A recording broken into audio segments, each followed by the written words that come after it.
I've told you before that pastors all the time say, "Oh, this is one of my favorite chapters or one of my favorite stories in the Bible." Turns out everything is our favorite story or favorite chapter. But really, this passage from Philippians is one of my favorite chapters from the Bible. In fact, I had another God moment this week. I was at Planet Fitness, where I've run into many of you, and so I'm so glad. It's like another place for our congregation to gather.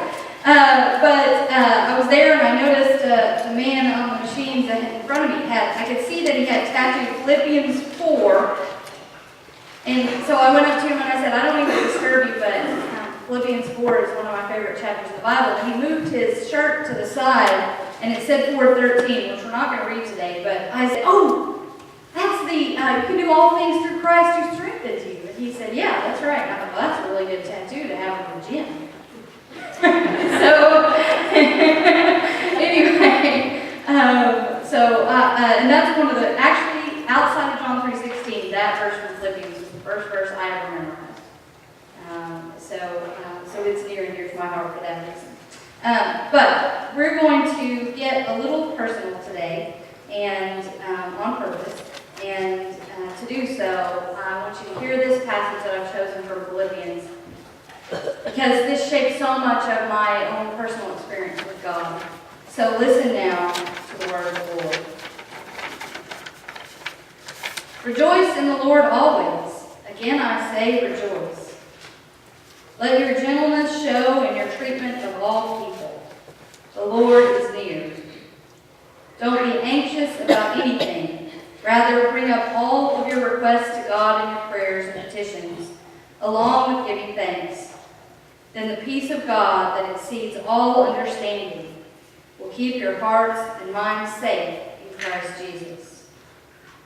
From now on, brothers and sisters, if anything is excellent and if anything is admirable, focus your thoughts on these things. All that is true, all that is holy, all that is just, all that is pure, all that is lovely, and all that is worthy of praise. Practice these things. Whatever you learned, received, heard, or saw in us, the God of peace will be with you." The word of God for the people of God. Thanks be to God. Let us pray. Lord, open our hearts, our minds, and our eyes, that we might see and know the word you have for us this day. In your holy name we pray. Amen. So, Adam Hamilton, who is the senior pastor of the Church of the Resurrection just outside of Kansas City, he's the pastor. The Church of the Resurrection is one of the largest United Methodist churches that we have. In fact, may be the largest. They worship somewhere around 10,000 on any given Sunday and have a membership of over 20,000. And he set out, when he founded Church of the Resurrection, they started in early 1990s with 4 people. And now they're up to as many as 10,000 worshiping. And he had this goal in mind, he had this mission in mind to reach the non-religious and the nominally religious. And that's what they've done. And so he shares some about how you actually can reach people and convince them that coming to church is a good thing. And what he says is, you can, first of all, if someone's a hard and fast atheist, you won't argue them out of their position. They're as committed to being an atheist as we are to being Christians, and so you can engage with them in conversation, but there's hardly going to be an argument that will convince them to sway from their position. But there are a lot of people out there that are just they're open to the fact that there might be a God, and they're open to the fact that church might have some value, but no one's really shared with them in a way that makes them think it's worth the time and effort. So he talks about how there is not a single philosophical argument for the existence of God that 100% holds up, because God sort of defies logic, right? And so every logical argument that you make about God, someone can come at it from another logical perspective. He said, if you want to be really convincing, if you want to help people understand that God is real and help them understand why you go to church, share your story. Because people can't argue with your story. They may choose to think you're crazy, or they may choose not to be convinced by it, but they can't argue with it because it's your experience. And so he says what we all need to be ready to do is answer 3 questions. Sometimes it's sort of crass, they refer to as our elevator speech. If we had 3 minutes in which we needed to convince somebody, or even as little as 30 seconds, what would we say? So he says you need to be ready to answer 3 questions. Why God? Why church? And why our church? Now, I shared with you last week that we all needed to be prepared to share our faith story in one way or another, and I will talk to you about how to do that, and that's what I'm telling you to do. Have those 3 questions in mind and figure out how you would answer them. Why God? Why church? Why our church? I can't give you the answer because each person's answer should reflect their experience. But what I can do is give you a model. So I'm going to give you a model of how I would answer those 3 questions. And I'm going in reverse. I'm going to start with why our church. Why come to Wesley United Methodist Church? Well, honestly, this question is going to change from time to time and moment to moment and the ways that I experience you in those times. So this will probably be the most fluid of the answers that I have. Right now, this is how I would answer that question. You have phenomenal spiritual agility. How about that? Think of yourselves as spiritually agile. Some of you may feel like your bodies are not as agile as they used to be, but your spiritual agility is incredibly impressive. And I think about the blessing box as an example. Andrea Schluterman came to me and said, look, why don't we put one of these blessing boxes up? What would be involved? Wouldn't that be cool if we had this out there? I took it to Harley and said, Harley, as the chair of the trustees, what would we need to do to get something like this going? And he said, well, I need to talk to my cabinet maker. And then the next thing I knew, we had a blessing box. And then the next thing I knew, people were packing it. And all of this revival was happening among us. This excitement about being in service to our neighbors. This interaction that's happening with our neighbors, both neighbors in need and neighbors who want to give. Do you know how fast that happened? It's been less than 3 weeks. Do you know that there are some churches that it would take 3 months? Maybe even 3 years. They would have to do a study, get a committee together, right? But that's not what happened here. And over I see there are times of need, there are times when you need to respond and do. Fast. It doesn't mean you do it without thinking. You think about it, you pray about it, then you move. And that's very exciting. That's exciting to be part of. Why church? So, you know my history. You know I was a long time coming into organized religion, and part of that is because I was on the receiving end of some not very friendly people representing organized religion. So my journey into church has been a complicated one and a long one, and one that's been done with thoughtful prayer. But I knew I could connect to God there. This is what I think about church. First, church is the best instrument of God's work in the world. And it's where we regularly see miracles. We don't think about it, but we see them all the time. We see miracles when you put $1 in a plate, because that dollar multiplies like loaves and fishes, and all of a sudden becomes something that can do great things in the world. And when the people all pool their gifts together and are all passionate about serving, there really isn't anything that we can't do. We can do all things through Christ who strengthens us. because I need to be around people who don't believe exactly the same way I do. Now, we have a core base of beliefs that we share, and that's comforting, and I'm excited about that. But I need to be challenged by the way other people read the Bible, because that's how my faith is going to grow. And so it's this passage, these latter verses in Philippians, that I think are powerful, because if we're getting together, if we're committed to being disciples of Jesus Christ, then we're committed to grow in our faith. And so as a church, we come together and we focus our thoughts on things that are excellent and admirable. We focus on all that is true, all that is holy, all that is just, all that is pure, all that is lovely, and all that is worthy of praise. You help to focus my thoughts, and I am thankful for that. And you help me practice these things. You help me practice what I've learned, received, heard, and what I see in you. And so I need the church to grow in my relationship to God. Why God?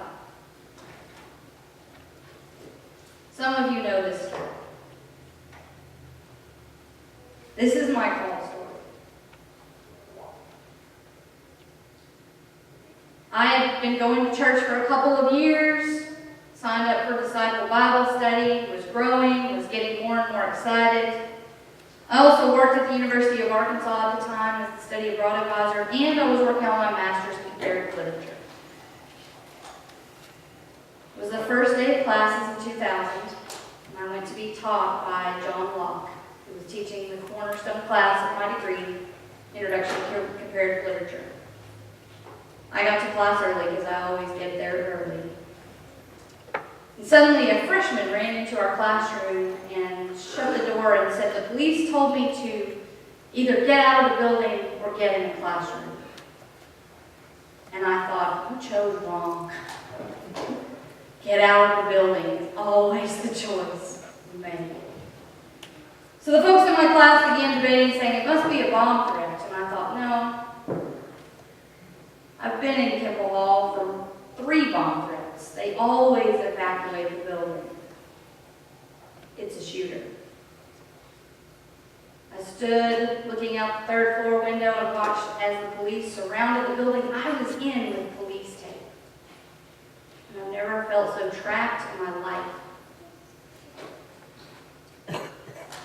We stayed there for 45 minutes before the police finally came and escorted us out of that stairway, and I got back to my office and found out that it was my professor, John Locke, who had been cornered in his office just before he came to class. Shot and killed by a fellow student in my degree program, who was carrying 96 rounds of ammunition. And had the police not gotten there in less than 90 seconds, many, many more might have died. Well, that was a traumatic experience, to say the least. But I pushed it down. I pretended that it wasn't that big of a deal. Until months later, I had a student come in my office, asked me if he could study at the University of Cambridge in England, and then informed me that he was too busy to fill out the paperwork and would I fill it out for him. To which point I said, "You can't go to Cambridge if you can't fill out some paperwork." And he got mad. He started throwing things around the office, and he had to be escorted from the building. And all those fears that I had buried for so long came flying out. So much so that I went home that night and told my husband I wasn't leaving the house anymore. That it was too scary, it was too violent, there was too much of a likelihood that I would be killed if I left my home. Nonetheless, I did feel okay about going to church. So that Sunday I went to church, sat in the choir, and had a complete breakdown. Because I was screaming at God in my head, "This is wrong. Why does this happen? Get down here and explain this to me. I don't remember what the pastor preached that day, but I remember the last song was Marching to Zion. And I remember weeping through the whole song. That night was Disciple Bible Study. Everyone had questions. When you have a breakdown in front of the whole church, people are going to notice. And so I shared where I was, and I shared that I was too afraid to leave, too afraid to be out in public. My pastor gave me guidance, encouraged me to seek counseling, which I did. We spent more than half the night trying to talk me off the ledge. When I left Disciple, I got in my car. The best way to describe it was that it was empty. There was nothing left. I had cried all I could cry. I had feared all I could fear. I had mourned all I could mourn. I had been as angry as I could be, and it was all out. And there was the shell of a human. When I turned onto the street, and all of a sudden, I knew God was in the car with me. I can't tell you how it felt to feel completely at peace, to feel totally protected, to feel overwhelmed with love, to feel safe. I checked all my mirrors because I knew God was in the car. I got home and I, for a brief moment, considered calling my husband and saying, I'm going to sleep in the car tonight because God is here.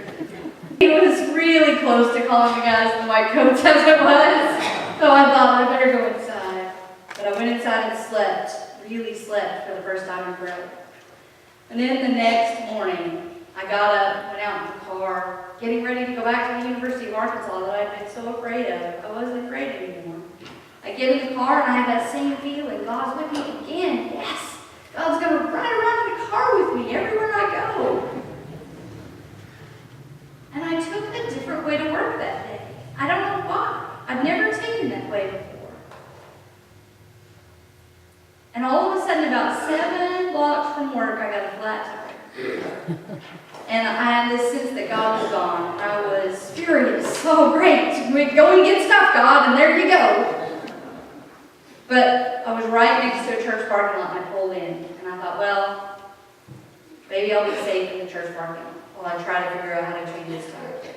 But then I saw an SUV turn in, and I thought, okay, this is the person who's coming to kill me. And so I saw the corner of my eye, a man get out, and I turned around and I wheeled on him like I was getting karate chopped. And it was my first crush from junior high school. And I said, hey, Doug. He said, hey, Michelle. We haven't seen each other in over 10 years. And he said, do you need some help with your tire? I said, yes. And so we started changing my tire, and we're just kind of catching up, and finally went, did you see me? Did you see that I had a flat tire? Is that why you pulled in to help? And he said, no, I work at this church. And I thought, man, Doug is about the last person on this planet that I would think working for this church. And then I thought, no, me. I'm the last person that I would think to work in the church. But that's where I'm called to be. God didn't give me an answer to why bad things happen to good people, because sometimes there's just not a good answer. There is no answer. Instead, God said, you're frustrated, you're scared, you want people to know peace, come work for me. And give them my peace. Why, God? Because a God will show up